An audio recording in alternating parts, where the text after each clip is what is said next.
আজকে আপনাদের সাথে একটি মজার খাবার শেয়ার করব, সেটা হচ্ছে কুমড়ো পাতার বড়া। হ্যালো এভরিওয়ান, আসসালামু আলাইকুম। চলেন তাহলে শুরু করা যাক। এখানে আমি মুসুরির ডাল নিয়ে নিয়েছি। আপনারা চাইলে মুগ ডাল, মুসুরির ডাল একসাথে মিক্স করে নিতে পারেন। তারপর দিয়ে দিয়েছি আতপ চাল। আপনারা চাইলে রেগুলার রান্নার চালও ব্যবহার করতে পারেন। চাল আর ডাল একসাথে মিশিয়ে নেব। চাল আর ডালগুলো কয়েক ঘন্টা পানি দিয়ে রেখে দেবো নরম হওয়ার জন্য। এই তো এখানে বেটে একটা বাটিতে নিয়ে নিয়েছি। এখন এর মধ্যে সবগুলা মশলা দিতে হবে। এখানে আছে পেঁয়াজ বাটা, সসপাতা বাটা, লাল মরিচ বাটা, লবণ, মরিচের গুঁড়া, জিরার গুঁড়া আর হচ্ছে বেসন। তারপর এখানে আমি ডালের সাথে সবগুলা মশলা মিশিয়ে নিয়েছি। এখানে গাছ থেকে উঠানো টাটকা টাটকা মিষ্টি কুমড়া পাতাও নিয়ে নিয়েছি। পানি আর লবণ দিয়ে কিছুক্ষণ পাতাগুলো ভিজিয়ে রেখেছি। যদি কোনো পোকামাকড় থাকে তাহলে বেরিয়ে যাবে।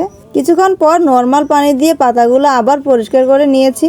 পাতার উপর বাটাটা দিয়ে হাতের সাহায্যে সুন্দরভাবে চারপাশে ছড়িয়ে দিতে হবে। বাজ দিয়ে দিয়ে পুরাটা পাতার ভিতরে বাটাটা মেখে নিতে হবে। তোমরা কেউ যদি এভাবে ট্রাই করে থাকো তাহলে কিন্তু আমাকে অবশ্যই কমেন্টে জানিও। কে কোন জায়গা থেকে আমার ভিডিও দেখো তা কমেন্টে জানিও। তোমাদের কমেন্ট পড়তে কিন্তু আমার অনেক ভালো লাগে। তো এভাবে পাতা বাজ করে করে চারপাশে মেখে নেবে, তাহলে কিন্তু হয়ে যাবে। দেখো আমি এখানে কতগুলো বানিয়ে নিয়েছি, দেখতে কত সুন্দর লাগছে না?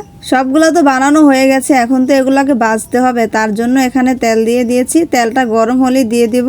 একটা একটা করে ভেজে নিলেই কিন্তু আপনার হয়ে যাবে মিষ্টি কুমড়া পাতার বড়া। ভাজার পর বড়াটা কিন্তু অনেক মুচমুচে ছিল। চলো এবার তোমাদেরকে খেয়ে দেখাই। দেখতে যতটা না সুন্দর হয়েছিল তার চাইতে কিন্তু বেশি মজা হয়েছিল খেতে। একবার হলেও কিন্তু বড়াটা বাসায় ট্রাই করে দেখো। আল্লাহ হাফেজ।